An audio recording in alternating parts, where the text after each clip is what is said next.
দর্শক, রাজনৈতিক অঙ্গনে নতুন মোড়।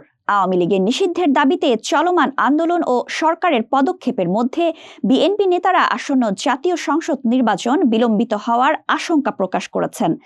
বিএনপির স্থায়ী কমিটির সদস্য সালাউদ্দিন আহমেদ বলেছেন, সারা দেশে মানুষ ভোট দিতে উদগ্রীব, তাই প্রধান উপদেষ্টাকে দ্রুত নির্বাচনের রোডম্যাপ ঘোষণার আহ্বান জানিয়েছেন তিনি। নাম প্রকাশে অনিচ্ছুক বিএনপির স্থায়ী কমিটির আরেক সদস্যের মতে, আওয়ামী লীগের বিচার প্রক্রিয়া শেষ না হওয়া পর্যন্ত নির্বাচন বিলম্বিত হওয়ার সম্ভাবনা রয়েছে। তিনি প্রশ্ন তুলেছেন, বিচার শেষ না হওয়া পর্যন্ত কি নির্বাচন হবে না? রাজনৈতিক বিশ্লেষকদের মতে, রাষ্ট্রপতি অপসারণ, সংবিধান বাতিলের মতো একের পর এক ইস্যু সৃষ্টি করে গণতান্ত্রিক ব্যবস্থায় ফেরার প্রক্রিয়াকে বাধাগ্রস্ত করা হতে পারে। বিএনপি নেতারা মনে করছেন, নির্বাচন প্রক্রিয়া বিলম্বিত করার জন্য একটি মহল ষড়যন্ত্র করছে।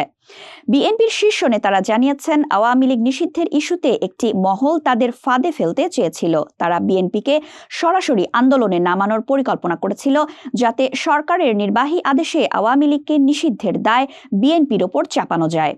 তবে বিএনপি সেই ফাঁদে পা দেয়নি। তারা আইনি প্রক্রিয়ার মাধ্যমে সমস্যার সমাধান চায়।